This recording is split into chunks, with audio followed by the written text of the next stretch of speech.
Hello, and welcome back to Nocturne Noir. Before we begin, feel free to leave a comment and tell me where you're listening from. I love reading every single one.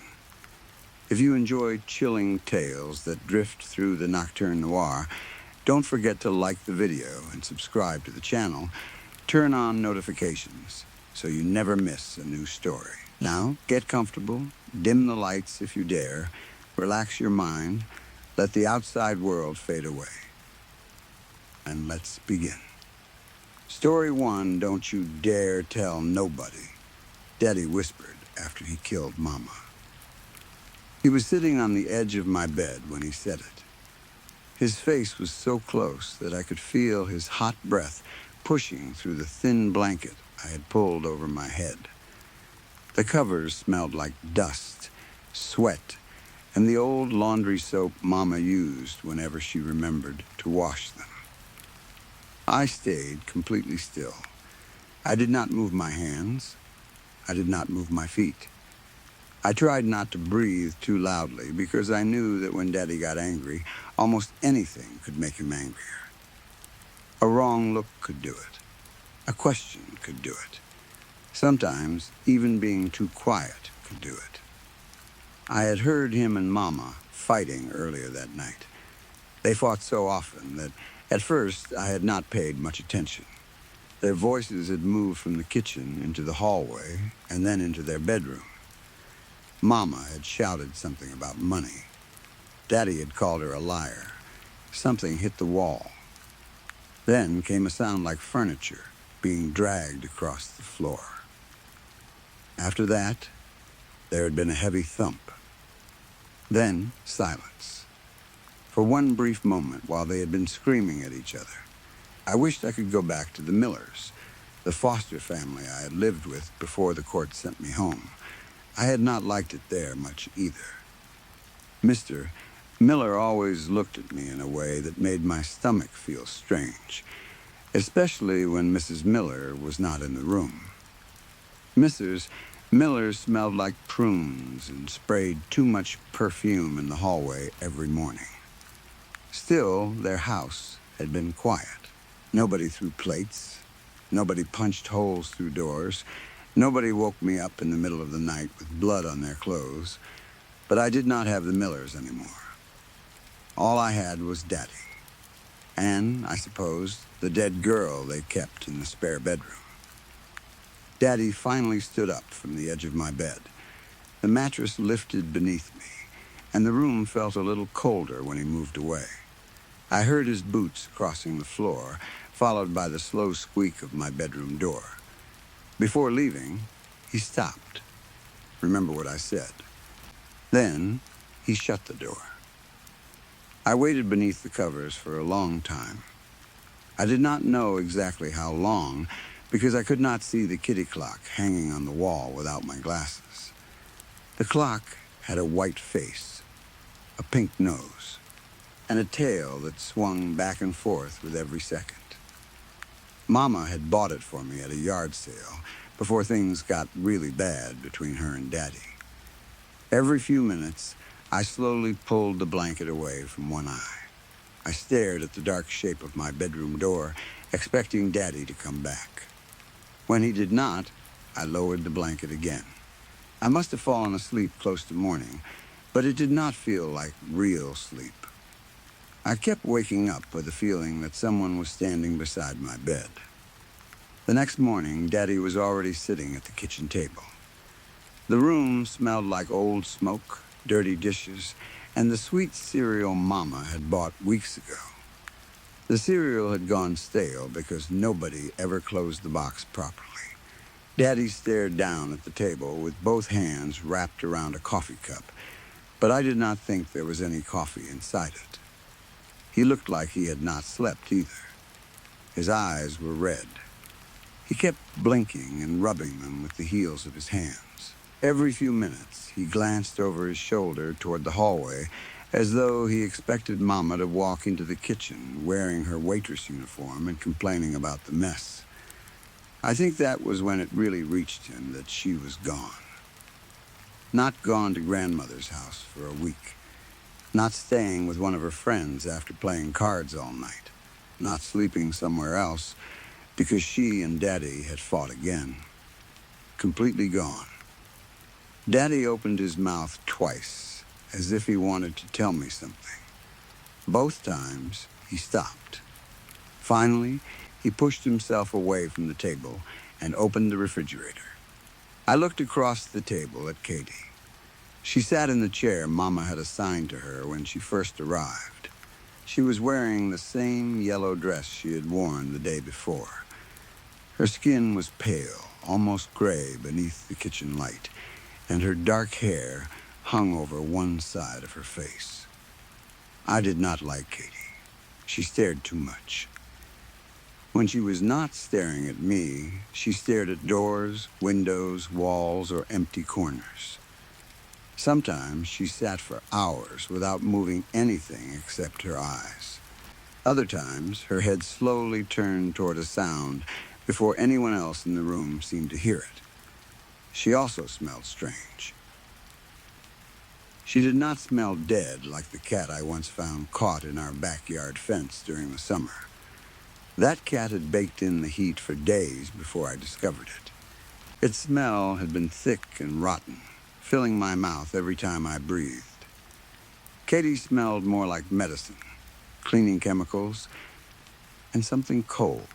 The woman from Children's Services told us that Katie was supposed to smell that way because of the chemicals used during her treatment.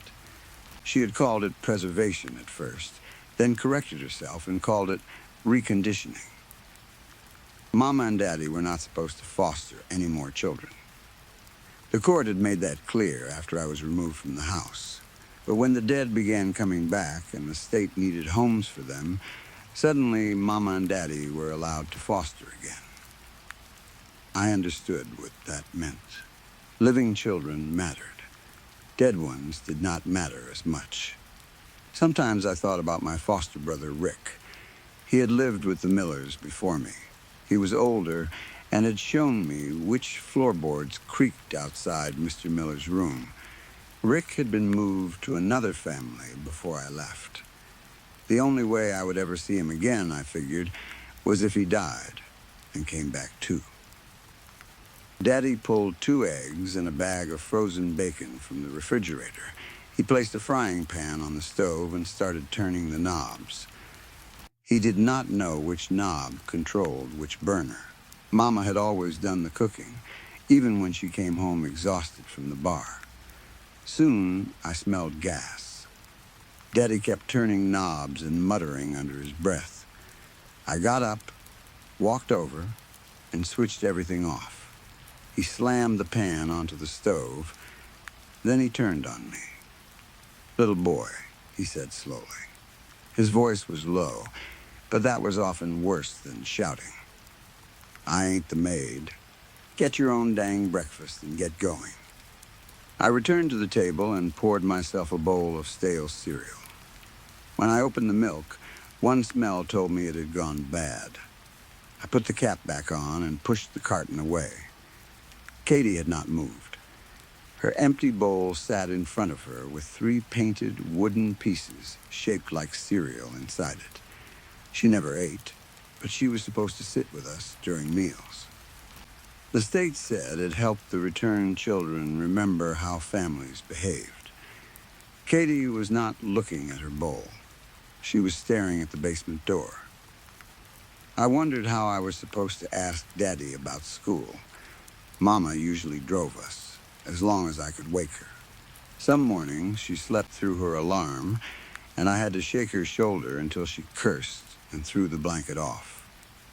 "Are you going to drop us off?" I asked. "What?" Daddy shouted so loudly that I jumped.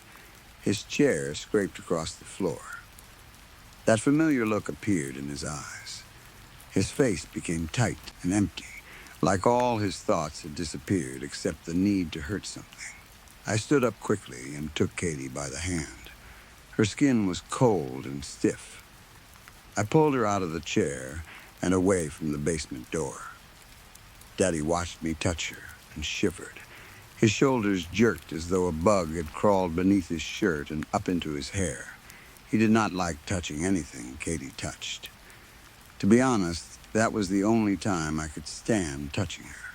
Daddy walked out of the kitchen without answering my question. A few minutes later, the house became quiet. I had not heard the front door close, but I assumed he had gone outside. Katie and I walked down the hallway together. Mama and Daddy's bedroom door stood open. Mama's purse was sitting on the dresser. I left Katie in the hallway and stepped inside. The room looked wrong. One lamp had fallen onto its side. A drawer was open.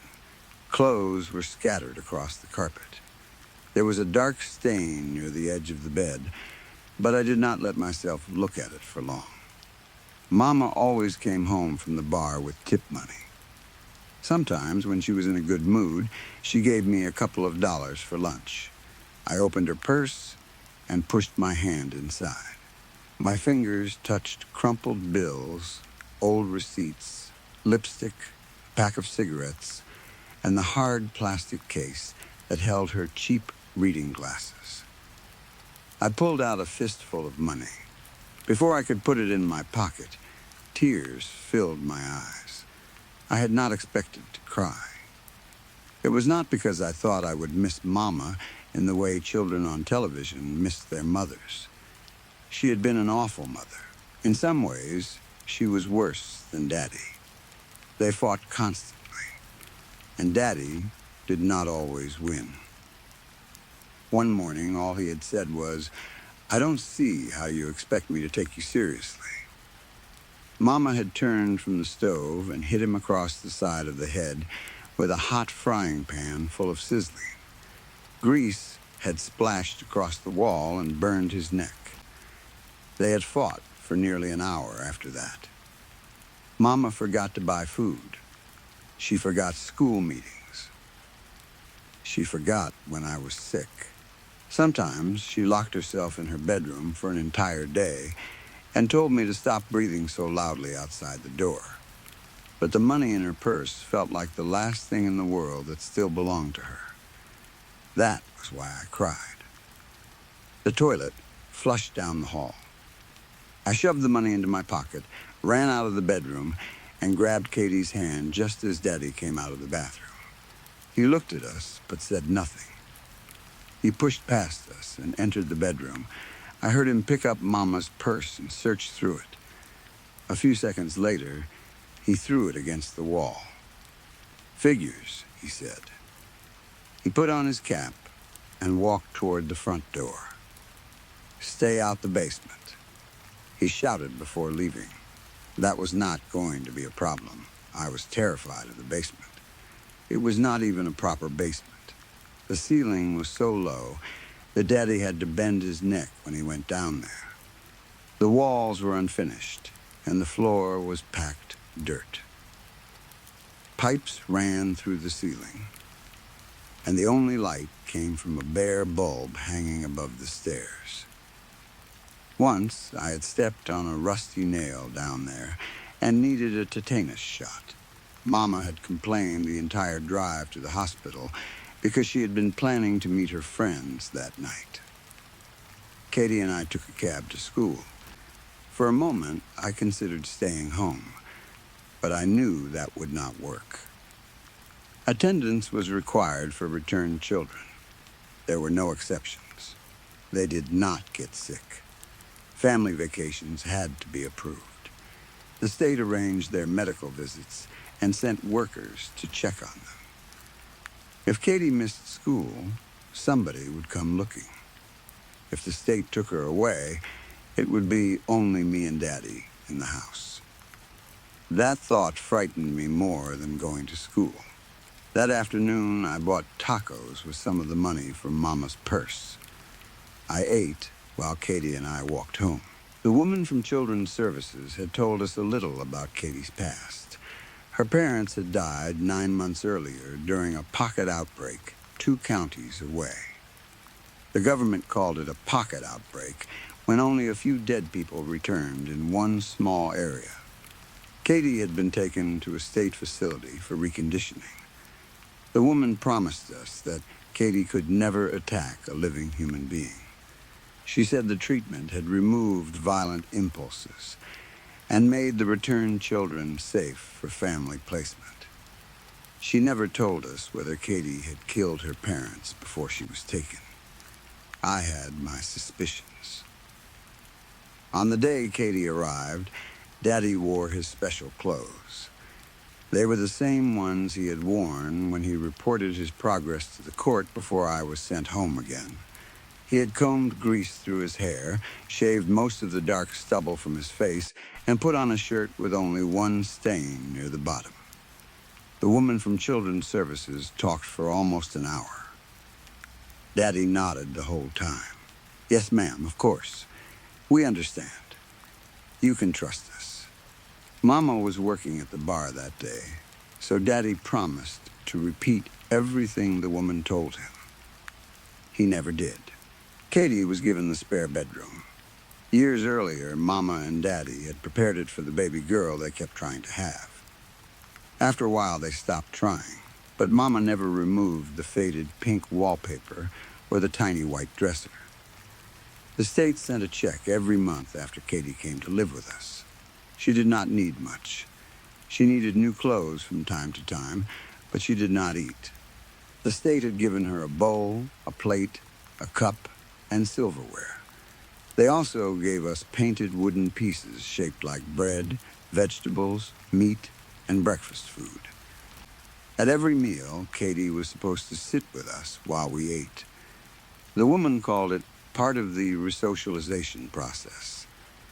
She said it might help Katie remember normal behavior, though I could not imagine her ever talking, getting married, or having children of her own. "All these are words," Daddy had said after the woman left. "Well, I got one, too." "Ree, don't say it," Mama warned, slapping him on the chest. At first, both of them treated Katie well. They were afraid of her. Mama brushed her hair carefully with a special brush. The state warned her not to pull too hard because Katie's hair could come out. Daddy let her sit beside us while we watched wrestling. Mama cleaned her room and put flowers on the dresser. Katie never tried to bite us. She never attacked anybody. After a few weeks, Mama and Daddy stopped being afraid. That was when they started ignoring her. Still, her presence made the house calmer. When Katie sat in her room, Mama and Daddy behaved better. They shouted less. Daddy rarely hit me while Katie was watching. She sat quietly while we ate. She sat quietly while we watched television. She sat quietly at night while everyone slept. Katie did a lot of sitting. During the school day, I had almost convinced myself that Daddy had not really killed Mama. Mama had disappeared for nights before. Nobody told me where she went, and I learned not to ask. She usually returned after a few days, smelling like cigarettes, sweat, and somebody else's perfume. Maybe Daddy had only wanted to kill her. Maybe he had said it because he wanted me to believe it for a moment. Maybe it was just another strange way for him to hurt her, even when she was not in the room. But when Katie and I reached home that afternoon, I believed him again. The smell was the first thing I noticed. It was the smell of the dead cat from the backyard fence, only much stronger. We did not have air conditioning, and we kept the windows closed because our neighborhood was not safe. The heat had been trapped inside the house all day. So had the smell. I locked the front door and opened the living room windows. While I was struggling with the second window, Katie walked into the kitchen. By the time I followed her, she was scratching at the basement doorknob. The rotten smell was strongest there. Her fingernails dragged across the metal. Scratch, scratch, scratch. I grabbed her wrist and pulled her away. For the first time, she resisted me. It was not a hard struggle, but her arm became stiff. Her head remained turned toward the basement door even as I dragged her into the hallway. "Stop it," I whispered. Katie looked at me, her mouth opened slightly. I thought she was going to speak, but no sound came out. I led her back to the living room and sat her on the couch. Nothing interesting was on television, and I did not feel like doing homework, so we watched Jeopardy! The questions became soft and distant. I must have fallen asleep. When I opened my eyes, the room was darker. Katie was sitting beside me, staring directly at my face. At first, I thought she was smiling. Then I realized her mouth was open because she was panting. Her chest rose and fell quickly, as though she had been running. Returned children did not need to breathe. That was what the state worker had told us. Katie was also covered in dirt. Her dress was brown around the knees and elbows. Mud had dried on her hands. Soil was tangled in her hair and pushed beneath her fingernails. It looked like she had been rolling across the basement floor. But the basement door was still locked. The front door was still locked too. I did not think Katie could climb through a window, and even if she could, the windows had only been open a few inches. I did not want to touch her, but I took her hand and led her to the bathroom. I was not supposed to see her without clothes. The state had rules about that. I did not want to see her naked anyway. I wet a washcloth and cleaned the dirt from her face, arms, hands, legs, and dress. The water in the sink turned brown. Every time I thought I had finished, I found more dirt. It was behind her ears, inside her sleeves, around the collar of her dress. There were even small pieces of soil caught between her teeth. Katie watched me the entire time. Her eyes never left my face. When I finished, I felt exhausted. I took her to her room and left her sitting on the edge of the little bed beneath the faded pink wallpaper. Then I went to my own room, shut the door, and crawled beneath the covers. Sometime during the night, Daddy came home. I heard the front door open and slam shut. His footsteps moved down the hallway. He entered his bedroom and dropped one boot onto the floor, then the other. The house became quiet again. A few minutes later, I heard a creak. It came from somewhere near the kitchen. Then came footsteps, slow, uneven footsteps. One foot dragged behind the other. They moved down the hallway toward Daddy's room. Scratch, scratch, scratch. Something scraped at his bedroom door. Lily, Daddy called. I had never heard him call Mama by her first name before. His voice sounded small. It was the last thing he said that I understood. The bedroom door opened. There was a heavy thump, followed by the sound of bodies hitting the wall. Daddy screamed. Furniture crashed. Glass broke. Something heavy struck the floor again and again. The struggle continued for what felt like 5 full minutes. Daddy begged. Then he cursed. Then he only screamed. It did not sound like he was winning this time. While the noise continued, I heard another sound much closer to my room. Scratch, scratch, scratch. Katie was at my door, dragging her fingernails over the knob. I pulled the blanket over my head and squeezed my eyes shut. Eventually, the screaming stopped. For a long time, the house was silent. Then, the uneven footsteps left Daddy's room. They moved slowly down the hallway toward me. Another hand joined Katie's at my door. 2 sets of fingernails scratched the wood and metal. A third pair of footsteps stumbled into the hallway. Something hit the wall. Someone must have bumped the light switch because a thin strip of yellow light appeared beneath my door. I stared at it from under the blanket. 3 shadows stretched across the floor on the other side. 1 small, 1 tall, 1 bent and uneven. They did not move. Mama, Daddy, and Katie were all standing outside my bedroom. They were waiting to take me away. Story 2. I cannot say for certain how many tomorrows I have left. The situation has become so dangerous and confusing that I know it cannot continue much longer. All it will take is one small mistake, one forgotten instruction, one door left open, one wrong word spoken at the wrong time. After that, everything will fall apart, and whatever has kept me alive so far will finally let go. The worst part is that all of this happened because I was trying to find a job. I did not want anything special. I was not chasing a successful career or a large salary. I only wanted work that allowed me to avoid customers and wake up sometime around dusk. I have never been good at socializing. I struggled with it in school, and things did not improve when I became an adult. Previous jobs had ended badly because I could never act normal around people for long enough. My mind has always worked differently. Sometimes I say the wrong thing without realizing it. Sometimes I become overwhelmed by noises, conversations, or people standing too close to me.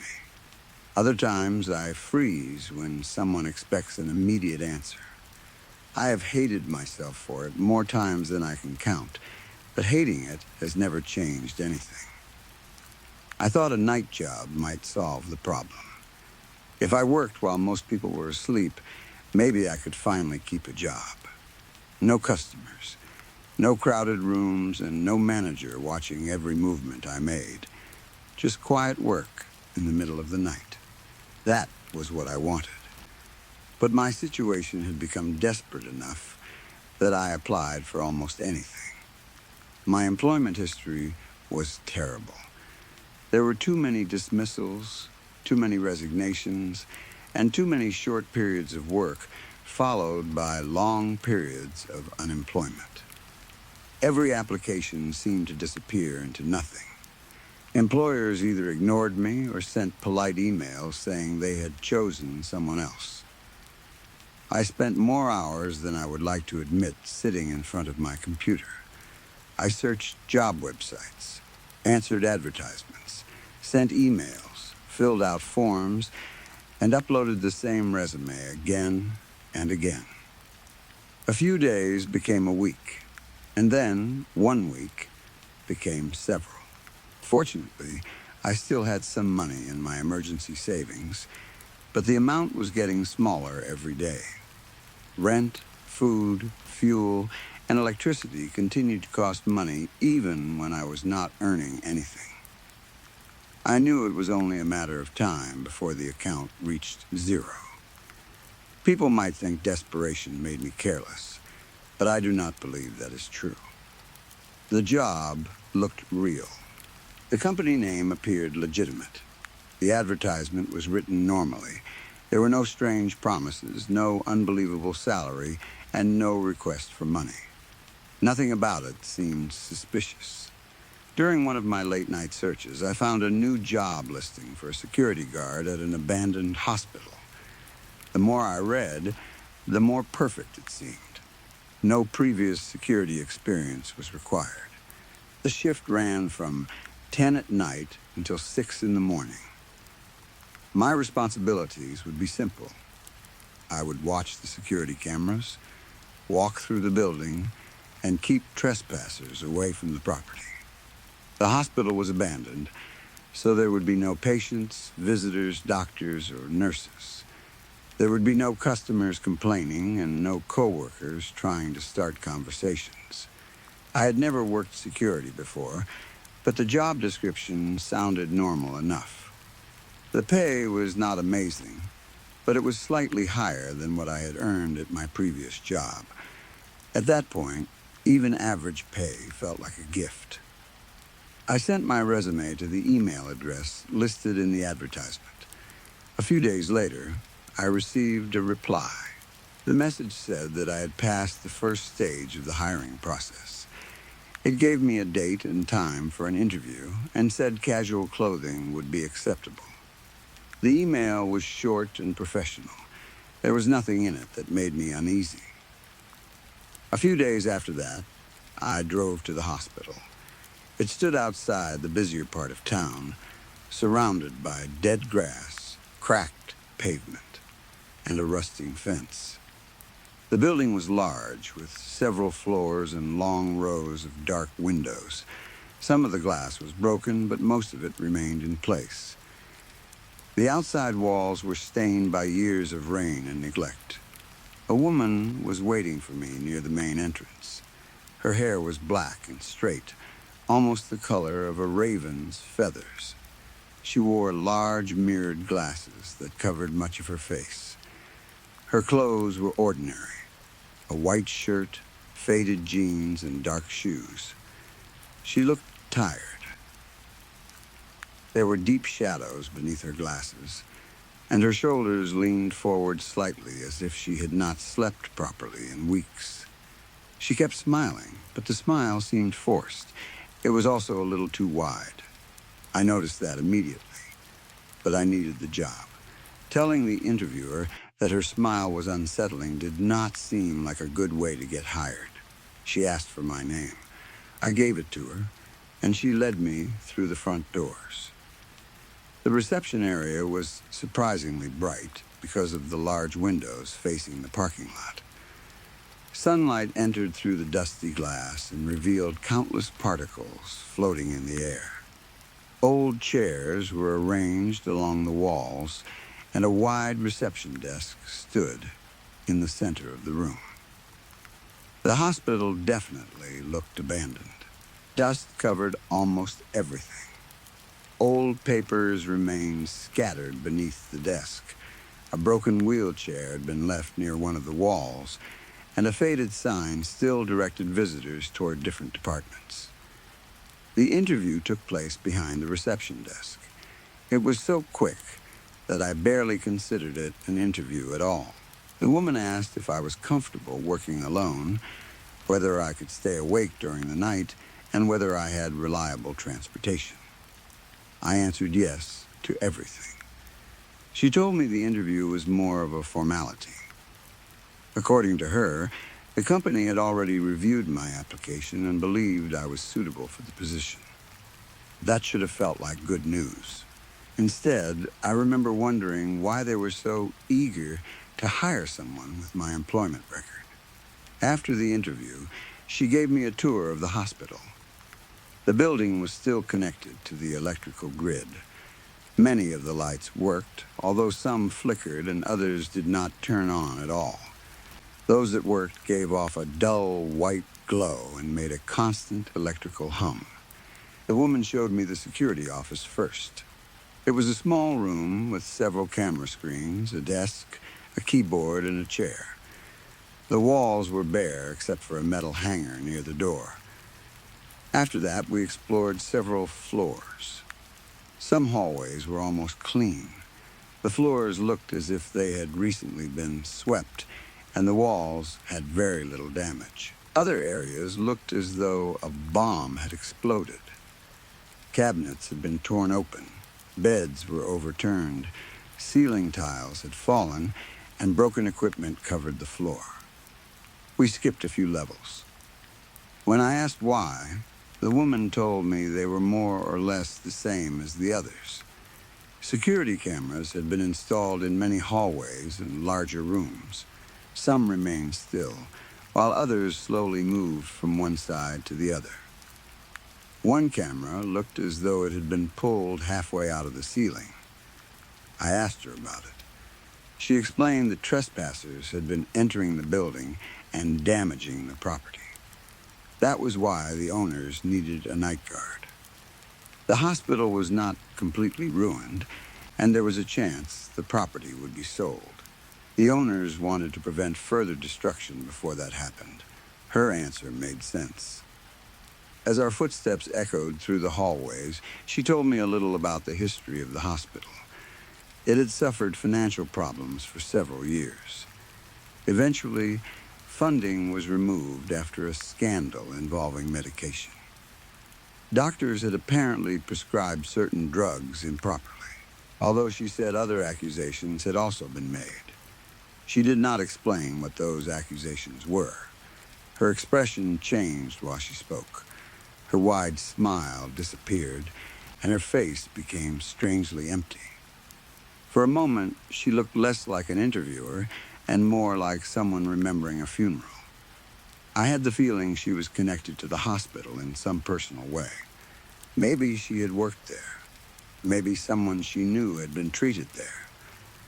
I considered asking, but even I could tell she did not want to discuss it. She became much quieter after that. The only useful information she gave me was that the elevators were safe to use.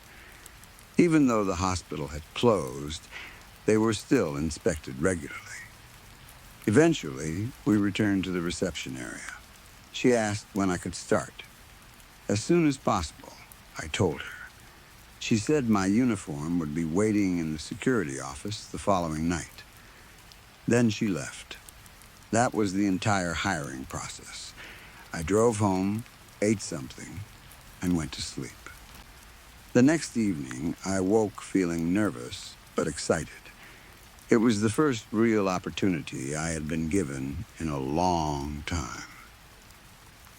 More importantly, it seemed like a job I might actually be able to keep. The sun was beginning to set when I got into my car. I remember thinking about how long it had been since I had watched the sunset. My sleeping schedule usually meant I missed them. The sky was filled with soft shades of purple, orange, and pink. For a few minutes, the world looked peaceful. I wish I had stayed in the car and watched until the light disappeared. Instead, I drove to the hospital. It looked completely different at night. During the day, it had seemed old and empty. In the darkness, it appeared much larger.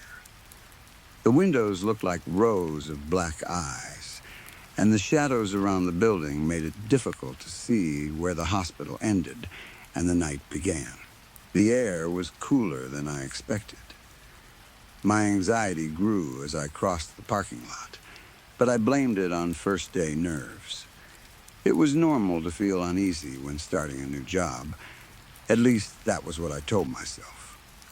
The moment I stepped through the hospital doors, I felt something press against my entire body. It was difficult to describe. It felt thick and wet, almost like pushing through an invisible layer of slime.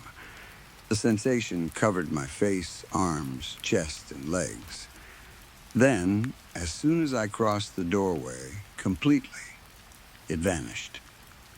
I stood still and looked behind me. There was nothing there. The feeling had lasted only a second, perhaps less. It was brief enough to make me wonder whether I had imagined it. Again, I blamed my nerves. I continued through the reception area. The atmosphere inside the building had changed. Without daylight, the air seemed heavier. Even breathing felt slightly more difficult. Lights flickered on as I walked along the hall. Plastic covers had been placed over some of the abandoned stretchers, and the shiny material reflected twisted versions of everything around it. I also noticed that the walls looked different. During the tour, I remembered them being divided into two colors. The lower half had been darker, perhaps blue or green, while the upper half was white. Now the walls appeared completely white, although dust made them look gray. I stopped and stared for a while. Maybe I had confused that hallway with another one. We had walked through many areas during the tour, and I had been listening to the woman speak. My memory had probably mixed things together. At least, that was the explanation I chose. When I reached the security office, I found a notebook resting on top of the keyboard. There were no words on the cover. I assumed the interviewer had left it for me. Maybe it contained instructions, encouraging words, or details she had forgotten to mention. I switched on the light. The office lights were much brighter than those in the rest of the hospital. They seemed newer and exploded into life with such intensity that I had to close my eyes for a moment. When my vision adjusted, I saw my uniform hanging on the wall. It was not really a full uniform. It was only a black sweater with the word security printed across the front. The sweater was slightly too large. The sleeves covered most of my hands, so I rolled them back to my wrists. Then, I sat at the desk and turned on the security screens one at a time. I expected to see the hallways. Instead, every screen displayed static. I sighed. On my first night, the entire camera system was already broken. Before trying to repair it, I decided to check the notebook. There might have been an explanation inside. I opened it. There was only one sentence written on the first page. When the walls cry, run to the elevator and stop between floors. I read the sentence several times. At first, I wondered whether it referred to leaking pipes. Old buildings sometimes made strange noises, and water could run through damaged walls. That did not explain why I was supposed to enter the elevator and stop between floors. Maybe it was a prank. Perhaps the broken cameras were also part of the joke. Someone might have been trying to scare the new security guard. Still, the note made me uncomfortable. I had heard enough horror stories to know that when someone leaves a strange rule in an abandoned building, ignoring it is usually a bad idea. Even if it was only a prank, there was no harm in remembering the instruction. If the walls began to cry, I would go to the elevator. I pulled out my phone and tried to search for information about the hospital. There was no mobile data. I could not connect to the internet, and my phone showed no signal at all. That was when I began to feel like the main character in a bad horror movie. Sitting in the office made my anxiety worse, so I decided to return to the entrance. I could step outside, get a phone signal, and search for the hospital from the parking lot. The air in the hallway had become colder. It was not cold enough to make my breath visible, but without the security sweater, I would have been shivering. The situation was becoming stranger with every minute. I wanted no part of it. When I reached the front entrance, I grabbed the handle and pulled. The door did not move. I pushed, twisted the handle, and tried again. It was either locked or completely jammed. For some reason, I was not surprised. I looked toward the windows and considered breaking one. Damaging the building might cost me the job, but I had already seen too many warning signs. Losing another job was better than dying inside an abandoned hospital. I picked up one of the waiting room chairs and threw it at the nearest window. The chair struck the glass. Instead of breaking it, the chair bounced back like a rubber ball and crashed onto the floor. The glass did not crack. I stared at the chair. Then, I stared at the window. I remember thinking only one thing. Well, this is terrible. There was no clear way to escape, so I decided to repair the cameras. Sitting in the office without knowing what was moving through the hospital seemed worse than walking around for a while. If I could restore the security system, at least I would be able to see what was happening in the halls. The first broken camera made the problem obvious. Its cable had been unplugged. A stretcher stood nearby, so I pushed it beneath the camera, climbed onto it, and connected the wire. A small light appeared on the side of the camera. My mood improved slightly. If all the cameras only needed to be connected, the problem would be easy to solve. That hope ended on the second floor. Most of the cameras there were badly damaged. Some had been twisted around. Others hung from loose cables. One looked as though someone had jumped up, grabbed it, and swung from it until the metal broke. A few remained usable, and I connected those. I repeated the process throughout the hospital. The building remained quiet. The only sound was the echo of my shoes striking the tiled floors.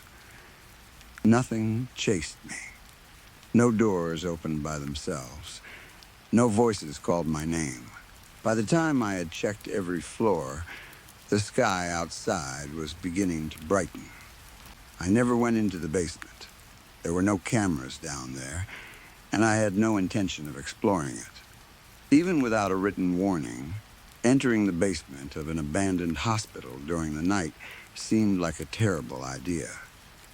When I returned to the main entrance, the doors opened normally. I ran outside and did not look back. Once I reached home, I ate, watched television for a while, and emailed my resignation. I told the company the position was not suitable for me. Then, I went to bed. I felt relieved. The entire experience had been strange, but it was finished. My eyes were heavy, and I fell asleep quickly. When I woke, my bed felt unusually hard. Fluorescent lights hummed above me. The air smelled dusty and stale. I slowly opened my eyes. For a moment, I did not understand what I was seeing. I sat up, closed my eyes again, and shook my head. When I looked a second time, nothing had changed. I was lying behind the hospital reception desk. It was the middle of the night. My pillow and blanket were beneath me, as if someone had carried my entire bed set up into the building while I slept. I had many unpleasant things to say at that moment. None of them are important now. I am not a heavy sleeper. I wake when a car passes outside or when pipes knock in the walls. No one could have carried me from my home, placed me inside a vehicle, driven me to the hospital, and moved me behind the desk without waking me. Yet there I was. The security sweater was already on my body. I did not understand how any of it had happened. I still do not. I did not bother trying the front doors. I already knew they would be locked. Instead, I carried my pillow and blanket into the security office and shut the door. The cameras I had repaired were working. Each screen showed an empty hallway or room. Nothing unusual appeared. The notebook was once again resting on the keyboard. It had been closed. I opened it and found a new sentence beneath the first rule.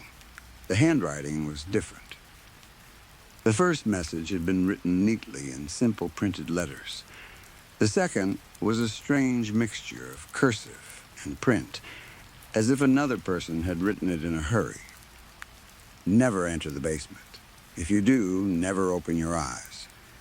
That rule was easy to follow. I had no intention of entering the basement.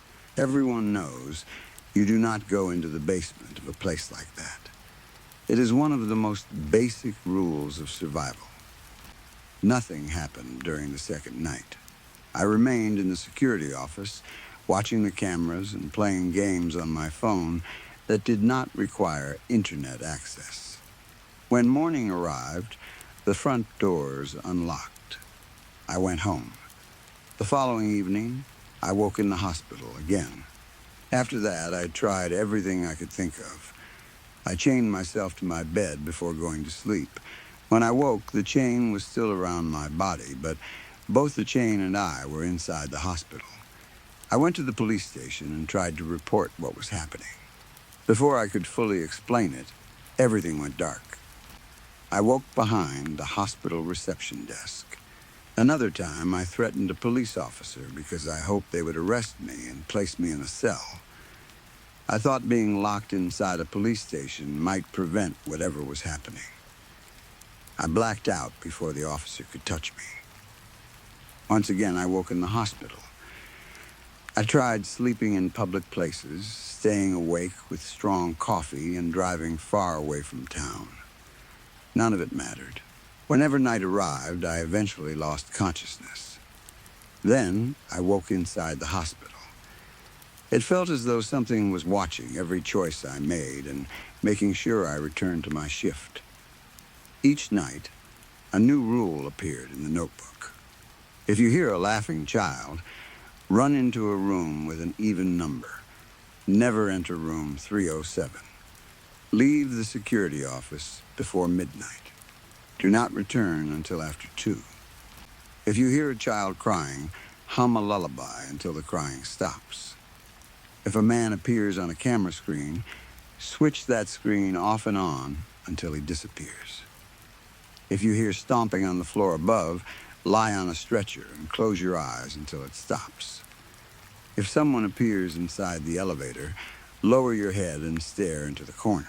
Do not react to anything she says or does. The rules continued to appear. Each one seemed to have been written by a different person. Some handwriting was neat, some was shaky. Some words were barely readable. At first, none of the events described in the notebook happened. The hospital remained silent, night after night. Because most rules only required a reaction to something specific, they did not seem difficult. I simply stayed alert and avoided the forbidden rooms. After many uneventful nights, I began to relax. That was a mistake. Around 2 weeks after my first shift, the hospital finally showed me why the rules existed. It was 1 in the morning. According to the notebook, I was not allowed to remain in the security office between midnight and 2, so I wandered through the halls. I had already moved a stretcher into the office and placed it beneath the wall hanger in case I ever heard stomping from the floor above. Several cameras had been unplugged again, so I was reconnecting them while I waited. The temperature suddenly dropped. The change was so fast that pain moved through my teeth. My breath became visible, and the skin on my arms tightened beneath the sweater. The lights above me began to flicker. My chest grew tight. I had thought I was becoming used to the hospital, but the fear returned instantly. Then, I heard a child laughing somewhere in the distance. The sound echoed through the hallway. The rule came back to me. I needed to enter a room with an even number. I ran. The child's laughter became louder behind me. I passed room 301, then 303. I had to force myself not to enter room 307 when I saw it ahead. A red ball bounced into the hallway. It struck the floor once, then again. The laughter was no longer distant. Whatever was making it sounded as though it was sprinting toward me. I reached a patient room with an even number and threw myself inside. The door creaked loudly as I pulled it closed. I kicked it with my foot, and it slammed shut. A second later, someone knocked. The knock was soft at first. 3 light taps. Then, it came again. I held my breath. The knocking continued, growing louder each time. Soon it became pounding. The door shook in its frame. The pounding turned into violent smashing. I thought the wood would break apart. I closed my eyes and covered my ears. I do not know how long I remained that way. Eventually, I felt something wet touch my cheek. At first, I thought I was crying. Then I realized the liquid had fallen from above. I slowly raised my head. Something was standing inside the room with me. It had pale skin and empty black holes where its eyes should have been. Its jaw hung at an unnatural angle, as if it had been pulled from the socket. It wore what might once have been a hospital gown, although the fabric was dark with old stains. It stared directly at me. More liquid ran down the wall behind it. That was when I remembered the first rule. When the walls cry, run to the elevator and stop between floors. Black fluid was leaking from cracks in the walls. It did not look like water. It was thick, shiny, and dark enough to reflect the flickering lights. My fear vanished for a few seconds. It was not courage. My mind simply stopped working normally. Something inside me took control and focused only on survival. I moved around the pale figure. Turning my back to it felt wrong, but I had no choice. The pounding outside had stopped. I opened the door and ran. Black liquid covered the hallway floor. It rose around my shoes as I moved. At first, it reached my ankles. Then, it climbed toward my knees. The liquid felt alive. It pulled at my legs, making every step more difficult. I swear I felt hands beneath the surface wrapping around my ankles and calves. The elevator was at the far end of the hallway. The black fluid continued to rise. By the time I reached the doors, it was almost at my knees. I pressed the button repeatedly. The doors opened. The liquid stopped at the elevator entrance. It did not spill inside. An invisible barrier seemed to hold it back. I pulled myself into the elevator and collapsed against the wall. The black surface outside began to pulse. A faint light moved through it like something swimming beneath deep water. The glow traveled toward the far end of the hallway and disappeared. I pressed one of the elevator buttons. The doors closed. For 1 second, I felt safe. Then the elevator began to move downward.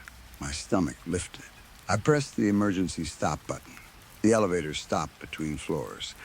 That completed the first rule, but I knew the danger had not ended. The elevator remained still for several seconds. In that silence, my fear returned. I could hear machinery moving above me. Then the elevator continued downward. I pressed every button except the basement button, but nothing happened. The basement was much farther below the hospital than I had expected. The descent continued for so long that it felt as though the building extended deep underground. Finally, the elevator stopped. The doors slowly opened. There were eyes in the darkness, hundreds of them, maybe thousands. They reflected the weak elevator light from different heights and distances. Some were close to the ground. Others were far above my head. Looking at them made me want to step forward. It felt as though they were pulling on my thoughts, encouraging me to leave the elevator and enter the basement. I almost obeyed. Then I remembered the rule. Never enter the basement. If you do, never open your eyes. Technically, I was still inside the elevator. I began pressing the button for the first floor. At first, I pressed it slowly. Then the eyes moved closer. I hit the button again and again. Something enormous shifted in the darkness. The lighting was weak, but I saw a long shape moving behind the eyes. It seemed to twist and slide across the basement floor. Its body was far too large to fit inside any normal room. Even now, remembering the movement makes my skin crawl. The creature approached. I pressed the first floor button so hard that pain shot through my finger. The elevator doors did not close. The shape moved closer.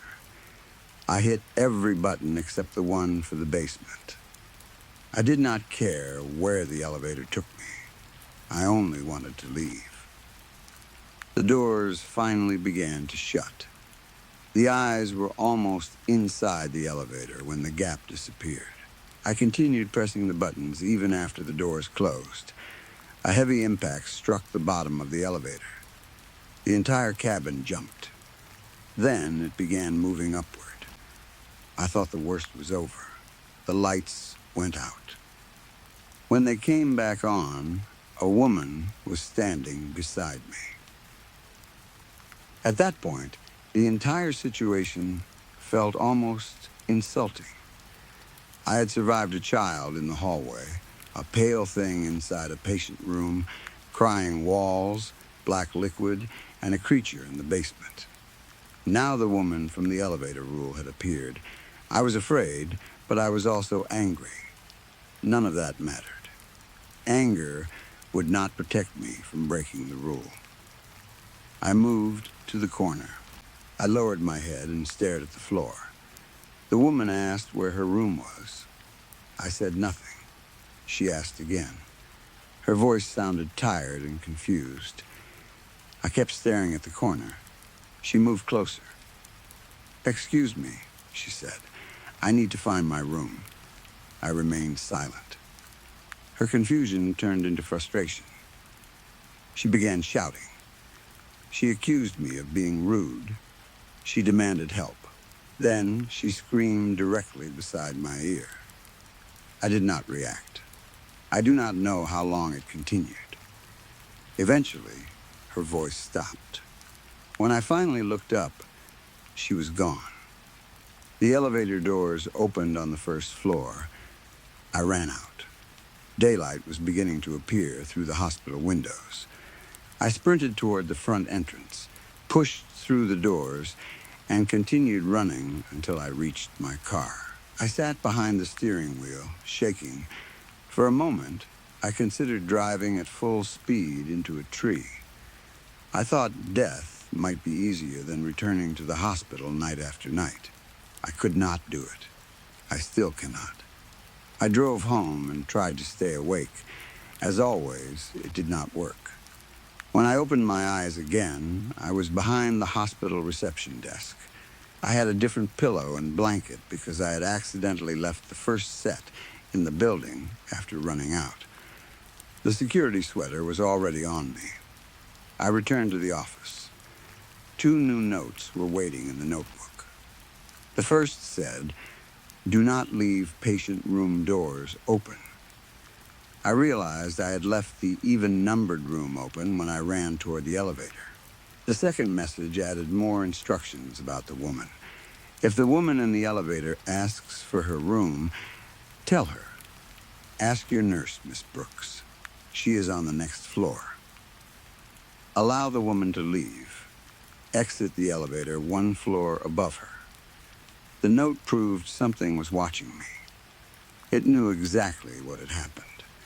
Whether the watcher was a patient, a doctor, a nurse, or something else, I had no idea. The rules became more complicated after that. Objects began appearing inside the security office. Sometimes it was a tray of medication with a room number written on a piece of paper. Sometimes it was a sealed envelope. Once it was a child's shoe covered in mud. The notebook instructed me to deliver each object to a specific room at a specific time. Other nights, I was ordered to knock on certain doors. I was never told why. The notes simply said things like, "Knock on room 215 3 times at 1:14 a.m. Do not remain in the hallway afterward." Another told me to leave a glass of water outside room 307 without looking at the door. I followed every instruction as carefully as possible. Still, the hospital seemed determined to make things harder. One night, the child laughed while I was carrying medication to a room on the 5th floor. I had to find an even-numbered room while keeping the tray level.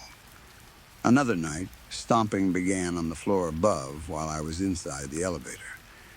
I did not know whether to lie on the elevator floor or find a stretcher.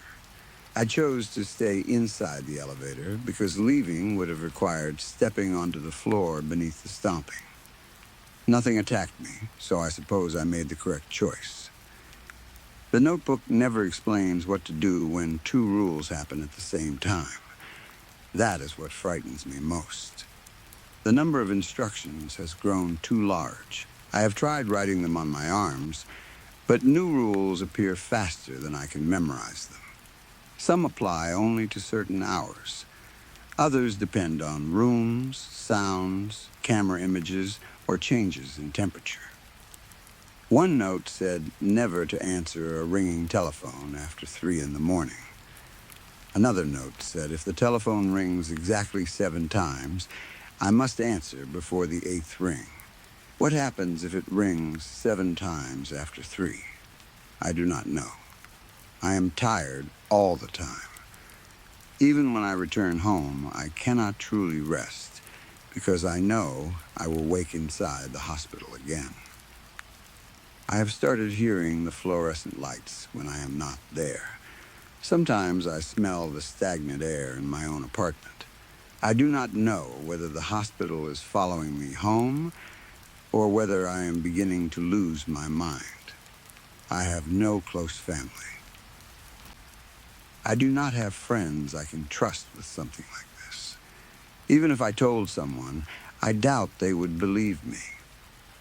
The police could not help, and every attempt to escape ended with me waking behind the reception desk. Writing this is the only thing I can think to do. Maybe it will not save me. Maybe no one will believe it. At least there will be some record that I existed. Tonight, the notebook gave me the worst rule so far. The message was written across an entire page in dark ink. If the floor begins to shake, enter the basement. Stand beneath the operating light and sing an opera until the movement stops. Do not miss a note. Opera. It wants me to learn opera. I do not sing. I barely speak to people. I would not even know where to begin, and there is no internet inside the hospital. I think whatever controls this place is using me for entertainment. Perhaps the previous guards were also toys. Maybe they wrote the rules before they made mistakes. That would explain the different handwriting. Maybe each instruction was learned through someone's death. I have spent the last few nights reading the notebook from beginning to end. There are pages that I do not remember seeing before. Some contain names. Others contain only unfinished sentences. One page says, "I am sorry. I opened my eyes." Another says, "The child does not want to hurt you. It wants you to find its mother." Near the back, someone wrote, "There is no mourning. It only allows us to believe we leave." I do not know what that means. Perhaps I never truly return home. Maybe the apartment, my car, and the daylight outside are only another part of the hospital.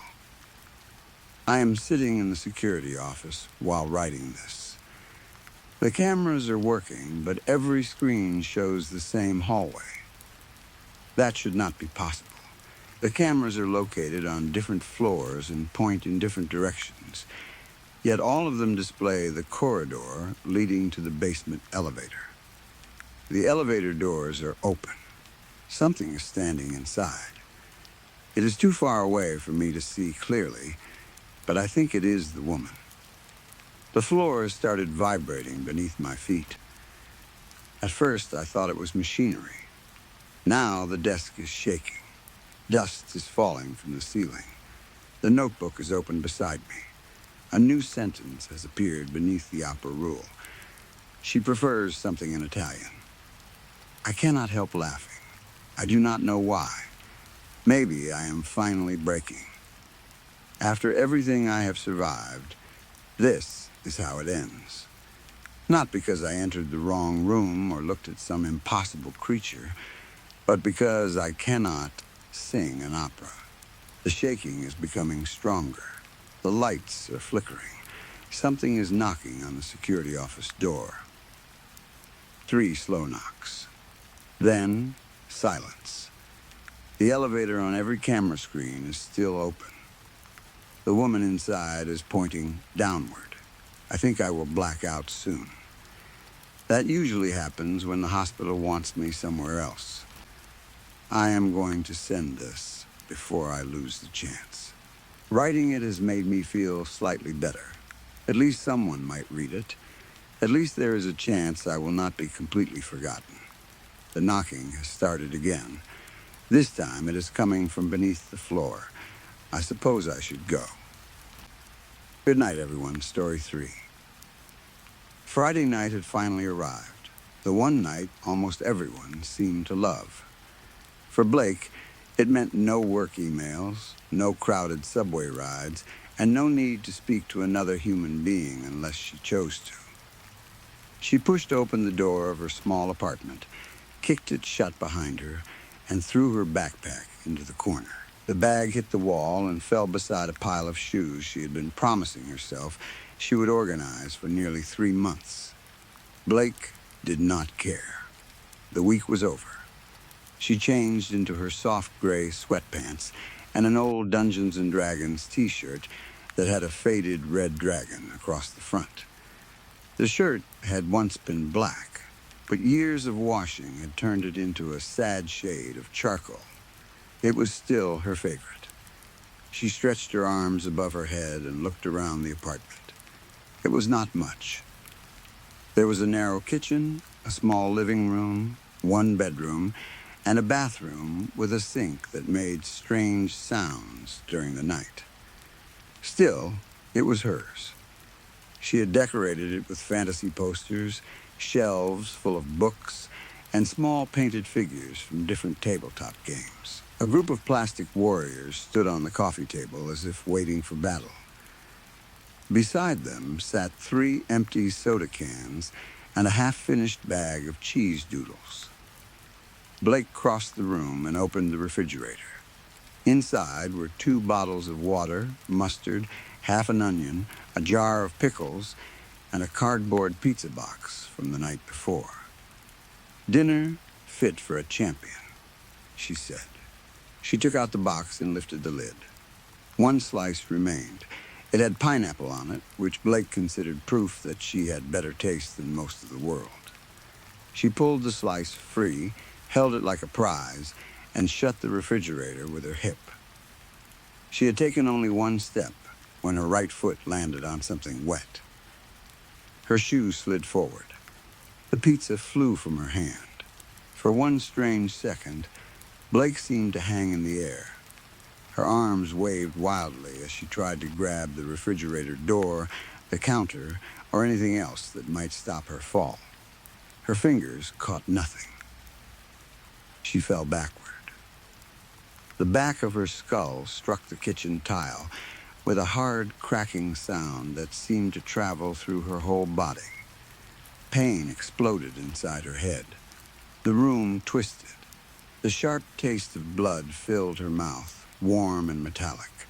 The ceiling light became blurry, then split into 2 lights, then 4. Every sound around her faded as if someone were slowly lowering the volume of the world. Blake tried to move her hand, but it felt far away. Her heart beat heavily inside her chest. Once, twice, then slower. The lights began to dim.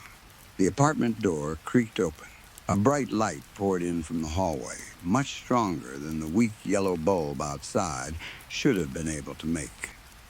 It stretched Blake's shadow across the floor and turned the air cold enough to raise bumps on her skin. A figure entered. Long black robes flowed behind him, though there was no wind. A deep blast of brass horns filled the apartment.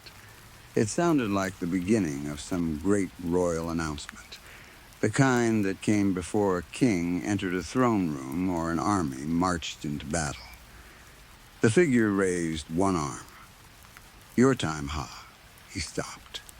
The horns cut off in the middle of a note. The figure tilted his hooded head and stared down at Blake. "Any chance I can bum a pint off you?" he asked. The deep, powerful voice had vanished. Now he sounded casual, dry, and strangely tired. Blake's chest rose and fell quickly.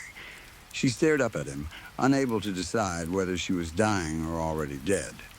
"You," she whispered. "You're, yeah?" The figure leaned closer. The hood shifted just enough for Blake to see a pale skull and a wide grin hiding beneath the darkness. "You are parched," he said. "Proper parched. Got a pint?" Blake blinked. Her pizza lay ruined a few feet away. Pineapple and pepperoni had scattered across the floor. "What?" she managed to say. The figure stepped carefully around her body. He lifted the bottom of his black robe so it would not drag through the puddle near the refrigerator. Careful there, he said, looking at the wet patch. Might get you killed. Blake stared at him. He looked at the mess, then back at her. I was going to do the whole speech, he explained. Your time has come. Do not fear. Step into the light. Cue the horns, dramatic pause, all that rubbish. He waved one bony hand. But management has us doing more with less these days. Fewer scythes, more souls, no overtime pay. Do you know how many idiots slip in kitchens every week? Hundreds. And that's before we count the people who fall in the shower, choke on sandwiches, or keel over while visiting their mistresses. He sighed heavily. And I'm supposed to keep the numbers up. Bollocks to that. Blake's fading mind caught on one thought. Death is British? The figure raised two long, bony fingers and moved them through the air in a lazy circle. A cold wind passed over Blake's face. Then, everything went black. When Blake opened her eyes again, she was lying in her bed. Her head felt as if someone had filled it with broken glass and shaken it. Her vision was blurry. Her tongue was dry, and every small sound seemed too loud. She slowly raised one hand and touched the back of her skull. A painful lump had formed there. Oof, she groaned. Shit. She sat up carefully and waited for the room to stop spinning.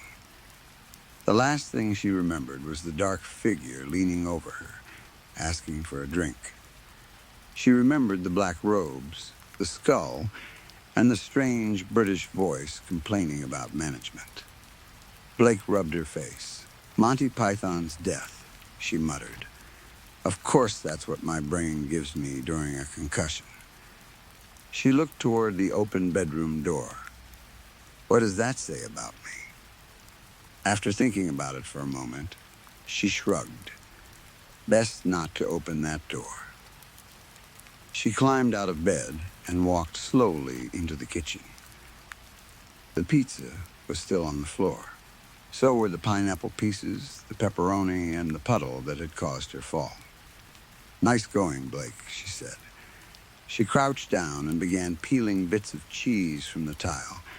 Oi, said a voice behind her. Pass the cheese doodles, will you, love?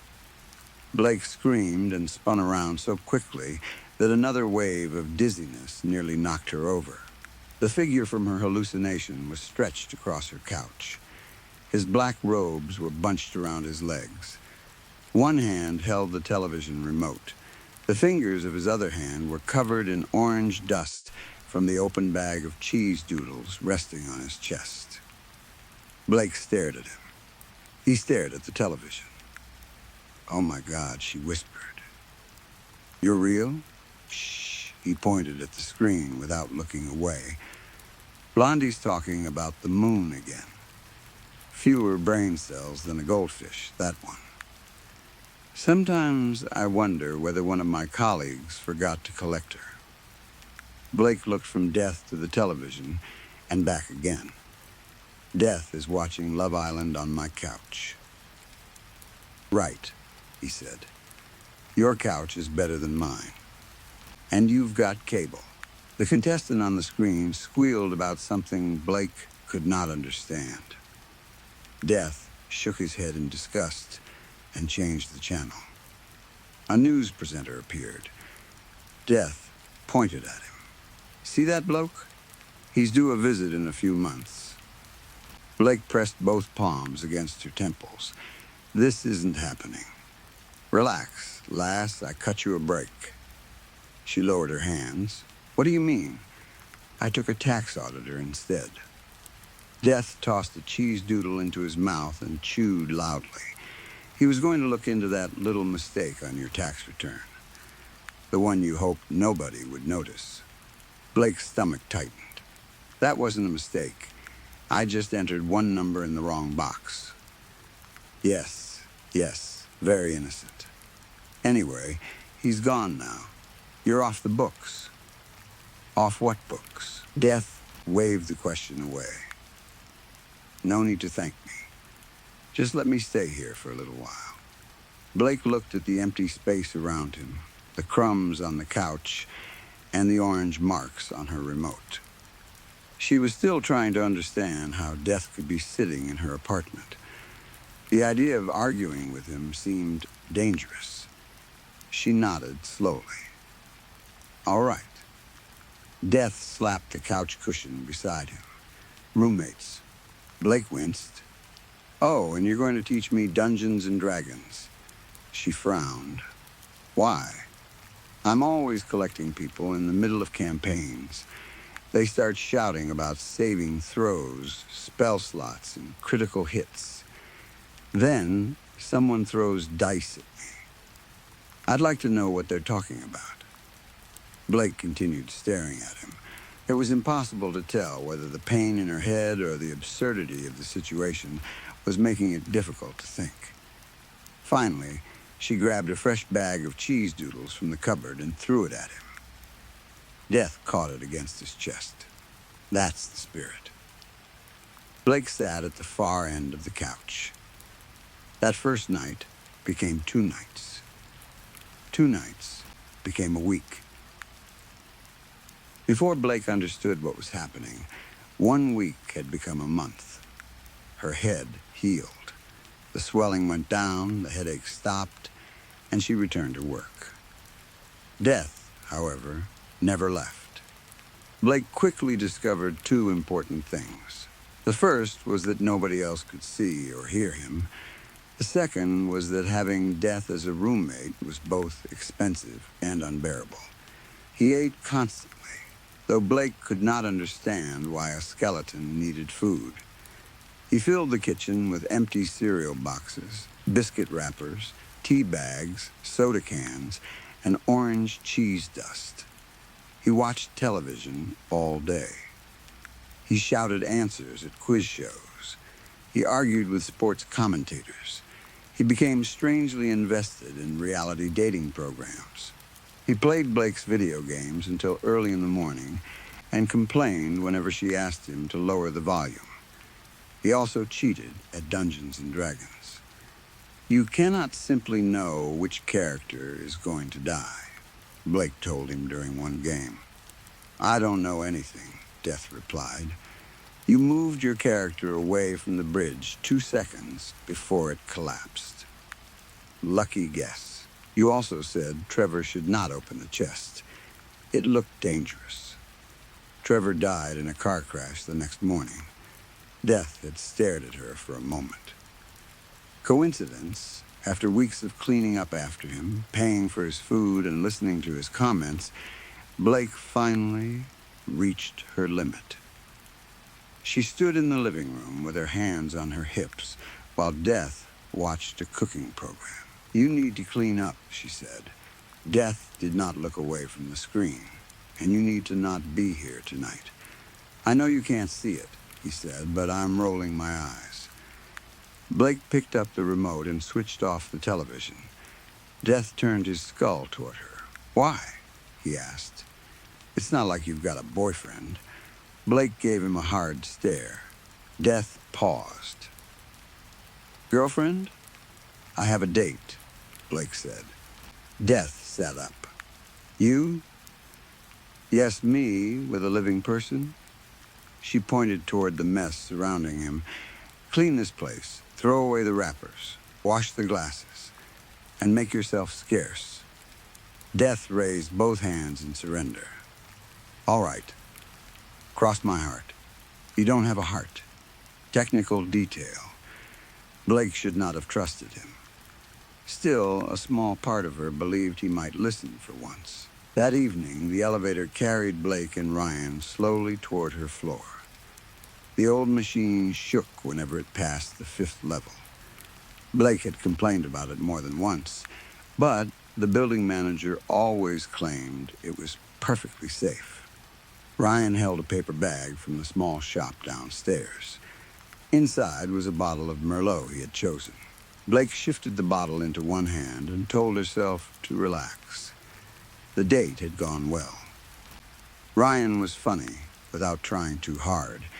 He asked real questions about her hobbies. When Blake explained Dungeons and Dragons, he did not laugh or pretend to understand. He listened. He even asked what kind of character she usually played. When she told him about her half-elf wizard, he said it sounded cool. He had laughed at her jokes, even the bad ones. Most importantly, he seemed interested in her. The elevator doors opened with a metal groan. Blake led him down the hall. When they reached her apartment, she did not immediately unlock the door and walk inside. Instead, she opened it only an inch and looked through the gap. The apartment was clean. The wrappers had disappeared. The dishes were washed, the couch cushions were straight, and no black robes were hanging over the furniture. Blake released the breath she had been holding. Death had listened. "Everything okay?" Ryan asked. "Yeah, just checking that I didn't leave the place looking like a disaster." She opened the door fully. Ryan stepped inside and looked around. "Nice place." "Thanks, it isn't exactly a castle, but it's warm and the roof only leaks during serious storms." He laughed. They took off their shoes, poured the wine, and settled on the couch. The conversation moved easily. They talked about work, films, food, and the strange people they had met on dating apps. Blake found herself watching Ryan while he spoke. A surprising thought entered her mind. She actually liked him. Not in a casual way. Not in the way she liked someone enough for one evening and then forgot them by the next day. She liked his smile. She liked how he waited for her to finish speaking. She liked how he did not spend the whole evening looking at his phone. When the conversation slowed, they leaned closer. Ryan laughed nervously. Blake smiled. Their lips met softly. The kiss was warmer than Blake had expected. For a few seconds, the noisy city outside, the difficult week, and the impossible creature living in her apartment all seemed far away. Then cold goosebumps rose along the back of her neck. They were not caused by the kiss. Blake opened one eye. Death was leaning against the back of the couch. His hood was pushed back enough to show the top of his skull. He watched them with open amusement. Blake jerked away. Ryan looked worried. "Did I do something wrong?" "No," Blake said quickly. "No, it's fine." She leaned toward him again and placed one hand behind his neck.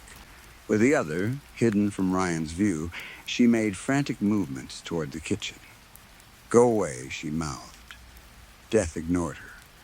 He leaned forward and studied Ryan's hairline. "That's brave, love," he said. "Proper, heroic." Blake kept her eyes closed and tried to continue kissing Ryan. Death tapped one finger against his chin. A bald choice, you might say.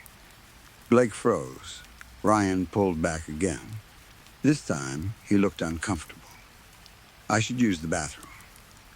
He stood before Blake could stop him and walked quickly across the room. The bathroom door closed. The moment the lock clicked, Blake spun toward Death. "You promised," she whispered. Her whisper carried all the anger of a scream. "What?" Death said. "He can't see me. He can't hear me. You were standing over us. I was observing. You insulted his hair." Death leaned back. "Besides, you're punching below your weight." Blake clenched her fists. "Get out. Honestly, I'm only looking out for you." "Out?" Now, before Death could answer, the bathroom door opened. Ryan stepped into the living room and found Blake standing in front of an empty chair, clearly arguing with someone who was not there. His face changed. "Who were you talking to?" Blake's mind raced. "I was rehearsing dialogue." Ryan stared. "For Dungeons and Dragons." He looked at his watch, though it had not made a sound. "Oh," he said. Right, look at the time. He left a few minutes later. The apartment door closed with a firm click. Blake stood in silence for several seconds. Then she dropped onto the couch and stared at the ceiling. Death sat in the armchair across from her. He placed his boots on the table, picked up the wine bottle, and poured himself a glass. "Well," he said, swirling the wine, "I don't think he'll be back." Blake turned her head toward him. "How does someone kill Death?" Death began to answer, but Blake closed her eyes and stopped listening. By morning, she had convinced herself the evening had simply gone badly. Maybe Ryan had become nervous. Maybe he did not like her as much as she had believed. But he did not answer her messages. He disappeared from the dating app. His profile vanished completely. Blake could not stop wondering whether Ryan had figuratively ghosted her or whether Death had made the situation literal. She never dared to ask. The weeks continued. Blake went to work, returned home, and found Death exactly where she had left him. Sometimes he was eating cereal. Sometimes he was watching daytime television. Sometimes he was playing video games with the sound turned up so loudly that her neighbors banged on the wall. Her savings slowly disappeared. Food costs doubled. Her electricity bill rose. Death ordered films without permission, and somehow signed her up for 3 different sports channels. She could not list him as a dependent on her taxes. She could not ask him for rent. Whenever she tried, he reminded her that money was a human invention, and therefore beneath him. Even with Death taking over her apartment, Blake felt increasingly alone. Her friends stopped visiting because they thought she had become strange. At work, people caught her muttering replies to someone they could not see. Ryan was gone. Her dating life had collapsed. So when Death suggested going to the local diner one evening, Blake did not argue. They sat in a booth near the window. Blake had ordered fries she no longer wanted. Death had ordered Earl Grey tea, 2 slices of pie, toast, eggs, and a milkshake. He lifted the cup and took a slow sip. Glorious juice. Blake stared out the window. Cars passed through the wet street. People hurried beneath umbrellas. Couples walked close together, sharing warmth. Death stole one of her fries. "Why are you so quiet?" he asked. "You used to have more energy." Blake looked at him. "I'm dateless, and you're eating your way through my savings." Death dipped the fry into her ketchup. "Cheer up. You can bet on anything these days." "Football?" Blake asked without interest. "Small potatoes. I mean the good stuff." He leaned forward and began listing examples. People could bet on whether William would become king before November. They could bet on whether the next actor playing James Bond would have red hair. They could choose the exact day aliens would land on Earth, whether Keith Richards would outlive everyone else, when a famous rapper would have another public meltdown, or which athlete would get a special shoe deal first. Blake shook her head. "That's stupid. It's profitable." Death pointed toward the television mounted above the counter. A new presenter appeared on the screen. "Like the new bloke?" Death asked. Blake looked up for half a second. "Who cares?" Death's grin widened. "It's all about death pools, lasts." He lowered his voice. "Newsreaders, rock stars, politicians, reality stars. People put money on who makes it to Christmas. Punters drop fortunes on it. Cleaner than the stock market, if you ask me. Twice as entertaining, too." He pulled a pen from somewhere inside his robe and wrote several names and dates on a napkin. Then he slid it across the table. Blake looked down. Some names were famous. Others meant nothing to her. Beside each name was a date. Death pointed to himself and made a show of flexing his arms. And you've got a little power in your corner. Blake stared at the napkin. The meaning slowly became clear. She pushed it back. You want me to bet on people dying? Death leaned against the booth. Please, everyone does it. The difference is that I have the correct information. I'm not a monster. No, he said. You're worse. Blake's face tightened. Death continued. You spend hours playing with wizards and dice, arguing about how to defeat imaginary dragons. But in your real life, you do nothing. You go to work, come home, eat cold pizza, and complain. You're just faffing about. Shut up. You're dull. I said, shut up. Death smiled sharply. No wonder Ryan never called you back. Blake shot to her feet. The argument that followed was loud, angry, and impossible for anyone else in the diner to understand. Blake shouted at Death. Death shouted back. She accused him of ruining her life, stealing her money, chasing away Ryan, and treating her home like a hotel. Death accused her of wasting the gift he had given her. To the other customers, Blake appeared to be screaming at an empty booth.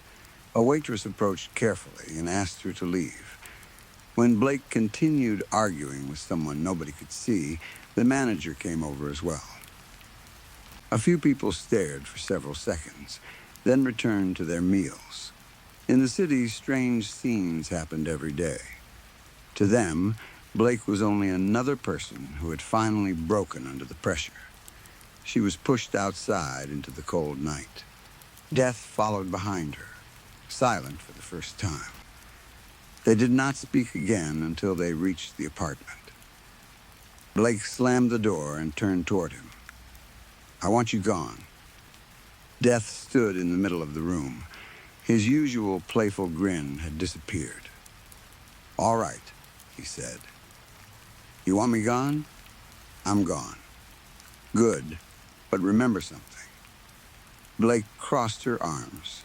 The tax man took your place, Death continued. You are off the books. That still doesn't mean anything. It means I no longer have a date for you. Blake's anger weakened slightly. Death stepped closer. You were supposed to die on that kitchen floor. I changed the record. Your name is gone from the list. Blake stared at him. How long? Death looked toward the ceiling as if calculating. What, 50,000 years, perhaps? The number was so large that Blake could not understand it. 50,000 years. Longer than nations. Longer than languages. Longer than almost every part of human history she had ever learned. The thought should have terrified her. Instead, she held on to her anger because it was the only thing that still felt simple. You limey asshole. Death's grin returned. All right, lass, stay broke and dull. His body began to fade. The edges of his robe turned transparent, disappearing into gray smoke. Enjoy the quiet. Then, he was gone. The apartment became still. There was no television, no chewing, no complaining, no rude comments from the couch. For the first time in weeks, Blake was completely alone. At first, the silence felt peaceful. Then it grew heavier. She could hear the refrigerator humming in the kitchen. She could hear water moving through the pipes. Somewhere above her, a neighbor dragged a chair across the floor. Blake sat on the couch and looked at the empty armchair. Part of her expected Death to reappear with another bag of cheese doodles and some insulting remark. He did not. Minutes passed. Then an hour. The silence settled around Blake until it felt like another person in the room. One phrase kept returning to her. Off the books. She thought about the night she fell. She remembered the cracking sound when her head struck the floor. She remembered the taste of blood. She remembered the light fading from the room. She should have died. According to Death, someone else had died in her place. Blake stood and walked into the kitchen. The tile where she had fallen looked ordinary now. The puddle was gone. The pizza stain had been cleaned long ago. She opened the refrigerator. Cold air touched her face. Inside was another pizza box. Blake pulled it out and placed it on the counter. She stared at it, but did not feel hungry. 50,000 years. She imagined herself growing old while everyone around her changed. She imagined attending funeral after funeral, watching friends disappear, watching cities fall and new ones rise. Maybe Death had been joking. He joked about almost everything. But Blake remembered the serious tone in his voice before he vanished. She returned to the living room and sat down. The television remote lay beside her. Orange dust still filled the small spaces between the buttons. Blake wiped it away with her thumb. She thought about Ryan. She wondered where he was. She thought about the tax auditor she had never met. A stranger had supposedly died because Death had chosen to spare her. Why? Because he wanted a drink? Because he wanted somewhere to stay? Because he was tired of doing his job? Blake looked at the empty room. Death had been irritating, rude, selfish, expensive, and impossible. But he had also been the only person waiting for her when she came home. Now there was nothing. Her phone buzzed on the table. Blake grabbed it quickly, hoping for a message from Ryan. It was only a notification from a betting app she had downloaded months earlier and forgotten about. A message flashed across the screen. Place your bets now. Blake stared at it.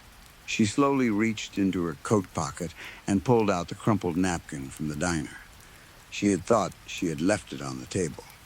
Several names and dates were still written across it. At the bottom, in Death's messy handwriting, was one final sentence. You'll thank me later. Blake held the napkin for a long time. Then, she opened the betting app. Her finger hovered above the screen. She told herself she was only curious. She would not actually do anything. She only wanted to know whether Death had been telling the truth. She searched for the first name. The odds appeared. Blake checked the date written beside it, 3 days away. She placed the smallest possible bet, $2. It meant nothing. It was only a test.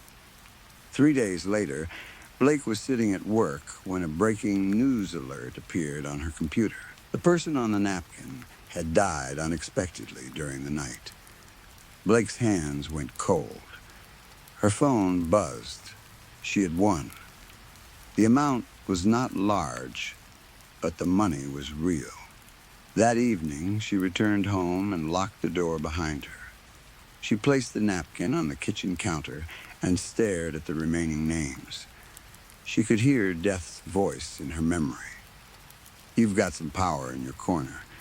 Blake picked up her phone. This time, she bet more. Weeks passed. Every date on the napkin was correct. Her bank balance recovered. Then it grew. Blake paid off her debts. She bought new furniture. She moved into a larger apartment with wide windows, clean floors, and a kitchen that never flooded. People at work noticed the change. She smiled more. She dressed better. She stopped worrying about every bill. Nobody knew where the money came from. Nobody could see the small black notebook Blake now carried everywhere. Each night she watched the news and searched for familiar faces. Each night she waited for Death to return. He never did. Years later, Blake looked almost exactly the same. Friends aged around her. Some married. Some had children. Some became sick. Some died. Blake remained unchanged. At first, people told her she looked young for her age. Later, they began asking questions. She moved to another city and changed her name. Then, she did it again. Decades passed. The world changed, but Blake did not. She collected money, homes, and secrets. She watched governments rise and fall. She watched technology become almost magical. Still, death never came for her. Sometimes, late at night, Blake would sit alone in a quiet room and open an old cardboard box. Inside were the faded Dungeons and Dragons shirt, the stained television remote, and a crumpled diner napkin. She would run her fingers over Death's handwriting and remember his voice. Stay healthy, yeah? Blake had once thought immortality would feel like freedom. Instead, it felt like waiting in an empty apartment for a roommate who had gone out and forgotten to return. And no matter how many years passed, one sentence continued to follow her through the silence. Off the books. Story 4. This is Dr. Henri Marini, and I am recording my final audio log regarding one of my patients, Jack Colin Ramsey, better known online by his streamer name, Jack Mikiel. The date is February 1st, 2025, and the time is 12:05 in the morning. I have been studying and treating Mr. Ramsey for nearly a month here at Dyer Psychiatric Hospital, under the supervision of our medical director, Dr. Titus Crow. During that time, his story has never changed. He has repeated the same names, the same places, and the same terrible events during every session.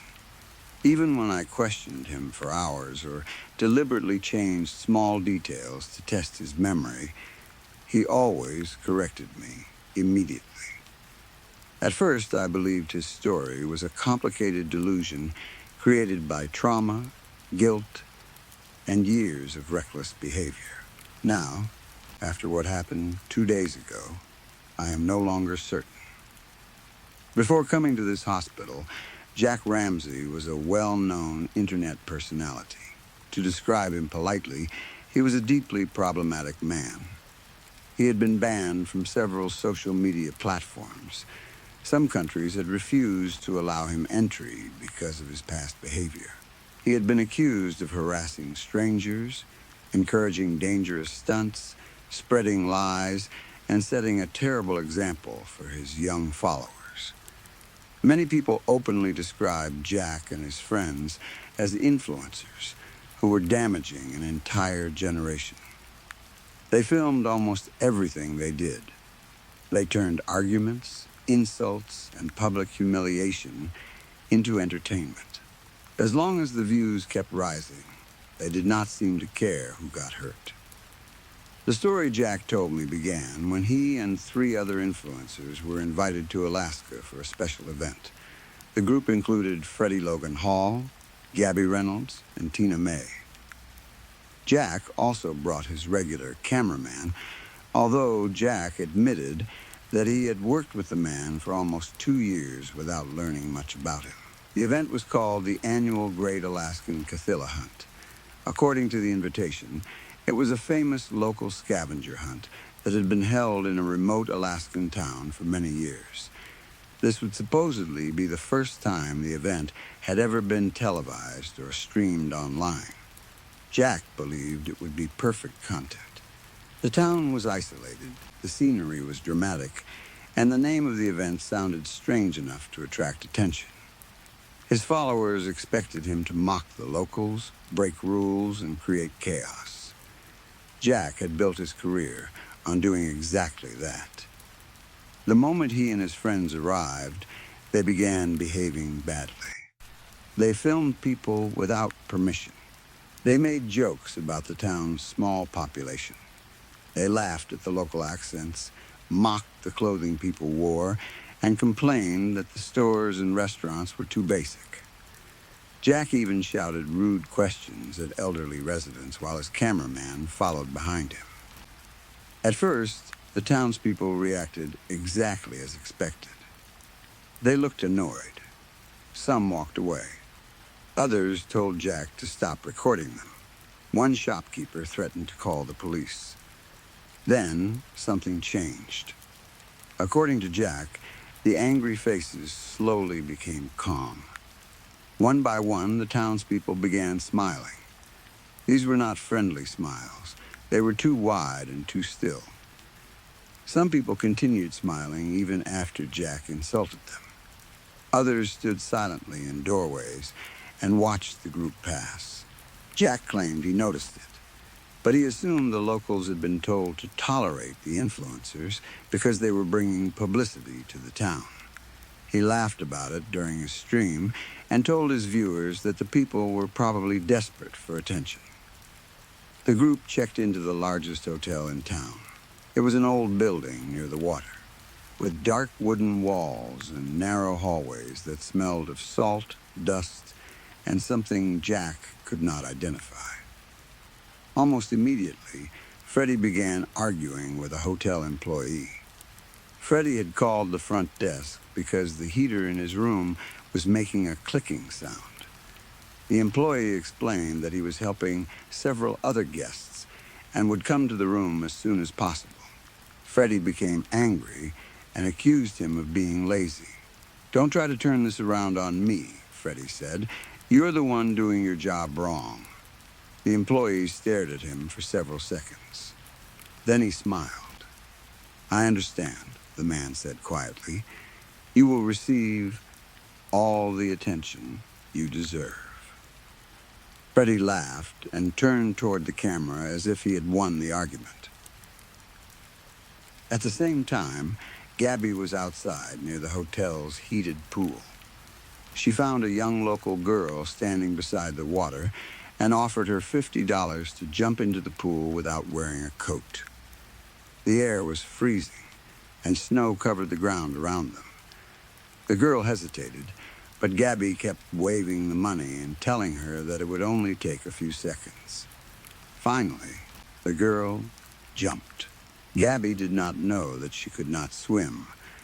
The child began struggling almost immediately. Her arms slapped wildly against the surface while Gabby stood frozen, still holding the money. A hotel worker rushed outside and pulled the girl from the water before she drowned. Tina became furious. "What is wrong with you?" She shouted at Gabby. She could have died. Gabby reacted by attacking Tina's past. "At least I don't sell cheap makeup for $150, she said. "And at least I don't use the 'I was young' excuse after getting exposed for assaulting one of my male friends." Tina moved toward her, and for a moment Jack thought they were going to fight. He expected hotel security to throw all of them out. Instead, a pale man in a dark blue suit entered the lobby and calmly welcomed the group. The man introduced himself as Mr. Dagon. He said he was the hotel manager and the person responsible for organizing the scavenger hunt. Jack described him as tall and unnaturally thin.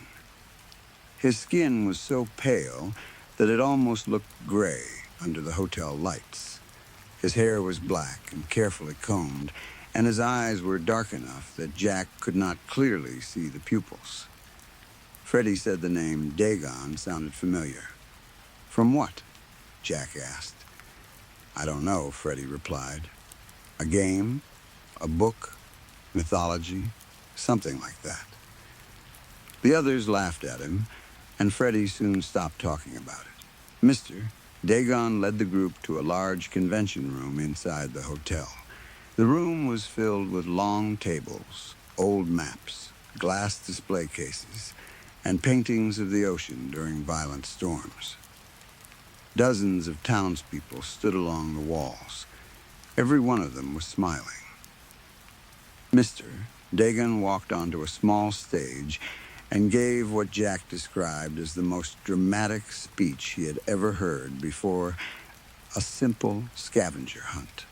He spoke about tradition, sacrifice, destiny, and the honor of being selected. He said the hunt was older than the town itself. He claimed that every participant had been carefully chosen. "You were selected for this scavenger hunt for a reason," he announced. "Your qualities made you a perfect match for this event. Now make this town proud and let the hunt begin." Each influencer received a list of objects to collect. The list included an ancient-looking artifact covered in strange symbols, a bottle of blood that was supposedly only corn syrup, several uncooked pig limbs, and one final task.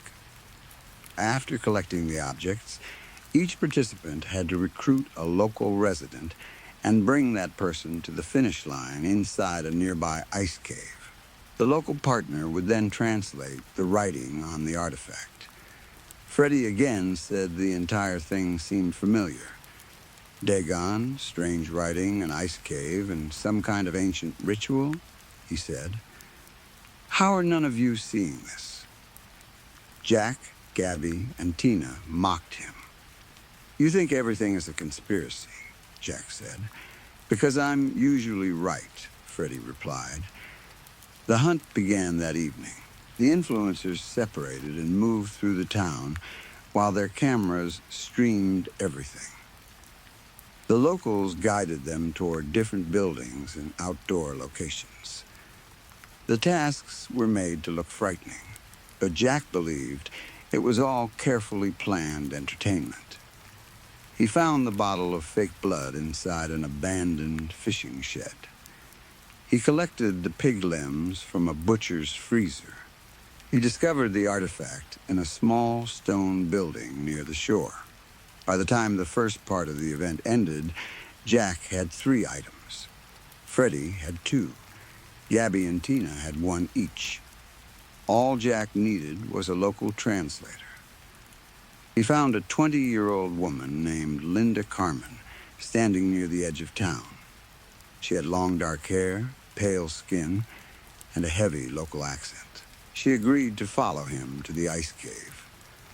On the way, Linda tried to explain the history of the artifact. She told Jack that the symbols were not part of any known human language. According to local tradition, they were older than the first people who settled in Alaska. Jack did not listen. Instead, he exaggerated Linda's accent and repeated her words in a mocking voice for his viewers.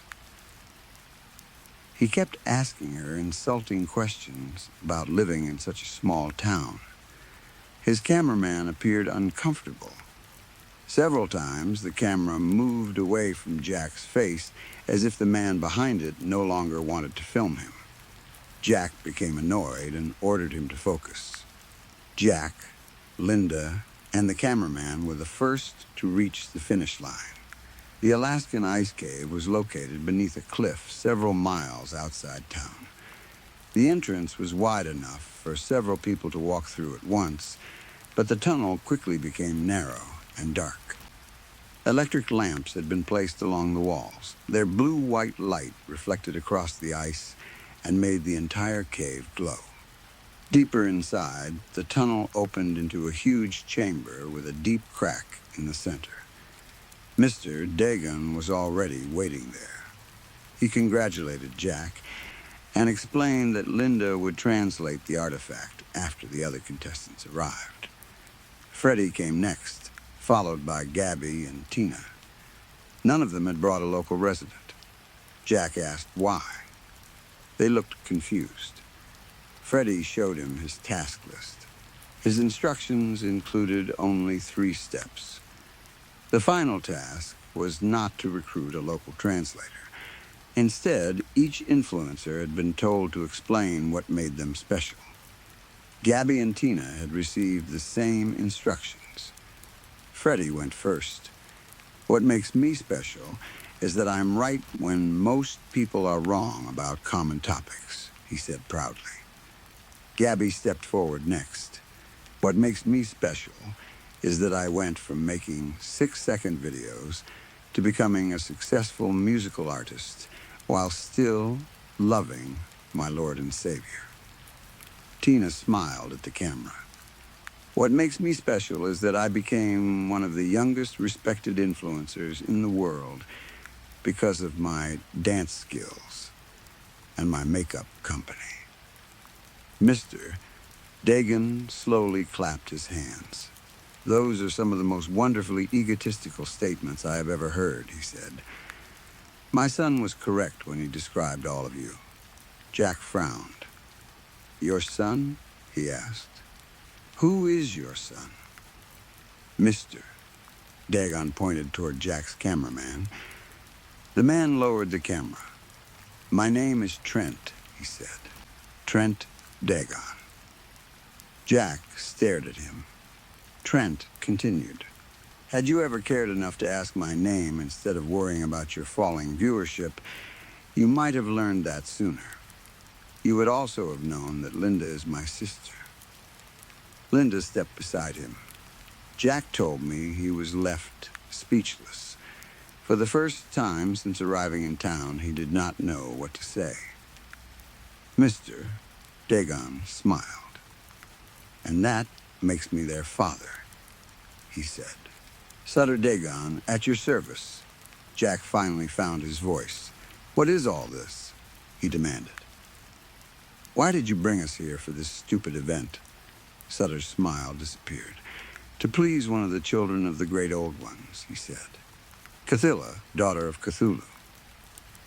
Freddie suddenly shouted.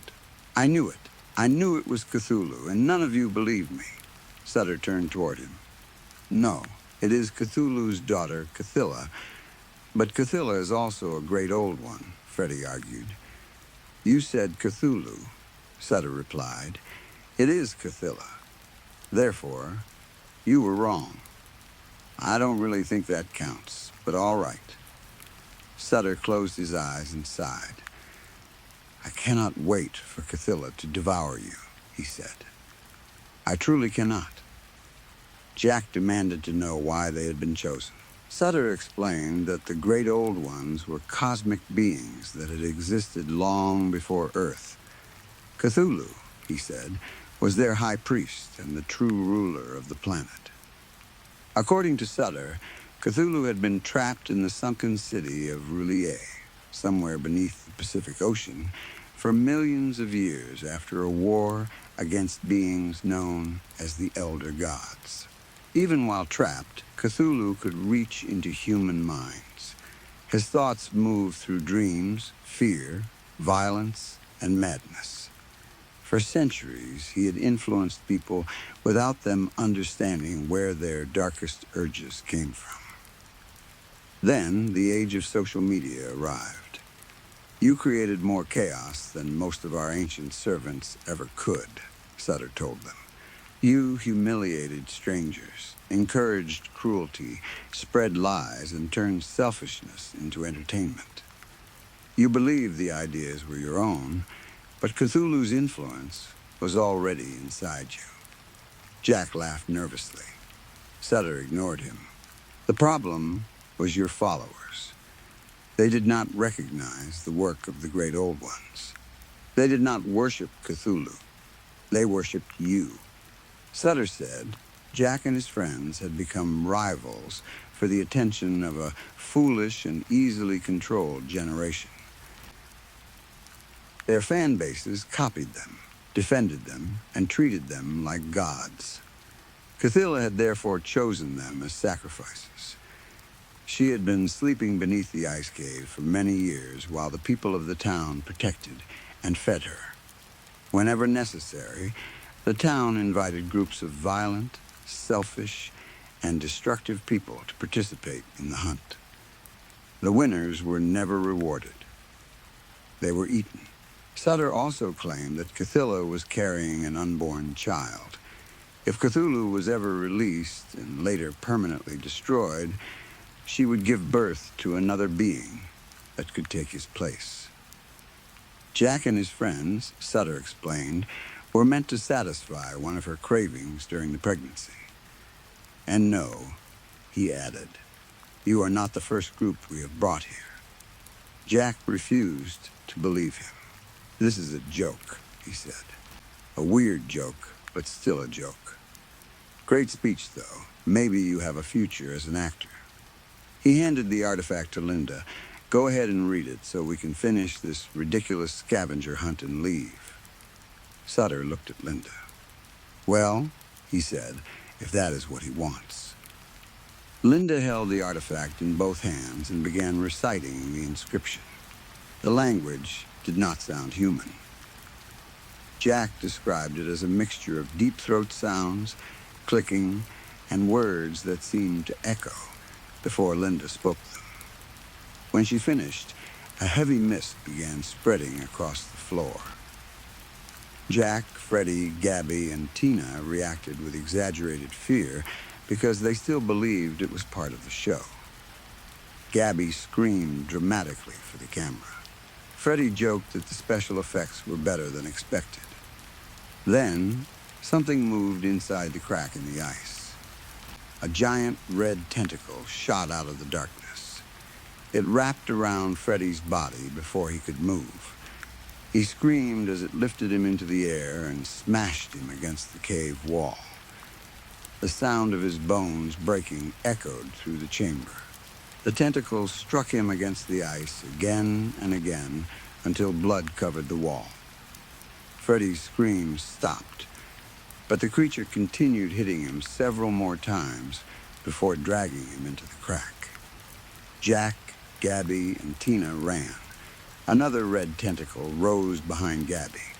It wrapped around her waist and pulled her backward. She clawed at the ice and screamed for help. Jack grabbed her hand, but the tentacle pulled harder. Her fingers slipped from his, and she was dragged into the darkness below. Jack and Tina were almost at the cave entrance when Tina suddenly stopped. The metal point of Jack's camera tripod had been driven through her chest. Linda stood behind her with both hands gripping it. Tina looked down at the blood spreading across her clothes. Linda pulled the tripod free, and Tina collapsed onto the ice. Jack tried to run past her, but Sutter blocked the exit. "You have nowhere to go, Jack," Sutter said. "Even if you escape this cave, we will find you." Jack could hear something enormous moving deeper inside the chamber. Wet limbs dragged across the ice. The cave walls trembled. "Your friends will satisfy Cathilla for a while," Sutter continued, "but she wants you most of all. The entire town will search for you until she has devoured you." Jack grabbed the broken tripod from the ground and swung it across Sutter's face. The impact turned Sutter's head. When he looked back, half his face no longer appeared human. The skin had split open, revealing gray-green flesh beneath it. One eye had turned bright red. The side of his neck opened and closed like the gills of a fish. His mouth stretched wider, exposing rows of small, pointed teeth. Jack ran past him. He escaped the cave and rushed toward the town docks. Behind him, bells began ringing from several buildings.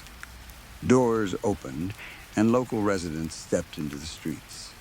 Their eyes glowed red. They chased Jack through the snow without speaking. Jack reached the docks and found a small motorboat tied to a wooden platform. He cut the rope, started the engine, and drove away as the townspeople gathered along the shore. Sutter, Linda, and Trent stood at the front of the crowd.